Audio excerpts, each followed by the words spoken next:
भाषा. भाषा हे मानवी विचारांच्या देवाणघेवाणीचे सर्वात प्रभावी साधन आहे.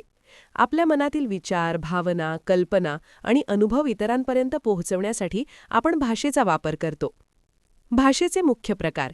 सामान्यतः भाषेचे दोन मुख्य प्रकार मानले जातात. स्वाभाविक किंवा नैसर्गिक भाषा, जी आपण बोलतो किंवा खुणांनी साइन लँग्वेज व्यक्त करतो, उदाहरणं आपली मातृभाषा. कृत्रिम किंवा सांकेतिक भाषा, जी विशिष्ट चिन्हे, अक्षरे किंवा कोड्स वापरून तयार केली जाते, उदाहरणं गणितीय चिन्हे, संगणकीय भाषा, प्रोग्रॅमिंग लँग्वेजेस. मराठी भाषेचे व्याकरण. मराठी भाषेत व्याकरणिक दृष्टिकोनातून काही महत्त्वाचे घटक खालीलप्रमाणे आहेत. शब्दांच्या जाती, पार्ट्स ऑफ स्पीच. मराठीत एकूण 8 शब्दांच्या जाती आहेत.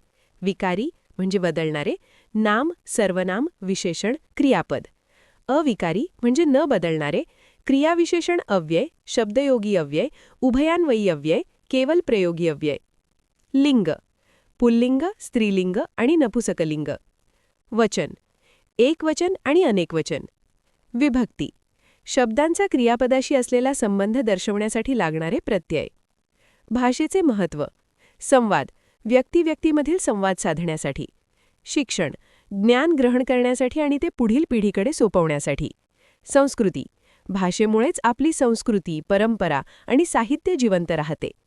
भाषा हे केवळ संवादाचे साधन नसून ती विचारांची जननी आहे. तुम्हाला भाषेच्या कोणत्या विशिष्ट भागाबद्दल, उदाहरणं व्याकरण, लेखनाचे प्रकार किंवा शब्दांच्या जाती याबद्दल अधिक माहिती हवी आहे का? ते कमेंटमध्ये सांगा आणि आपल्या चॅनलला लाईक आणि सबस्क्राईब करा.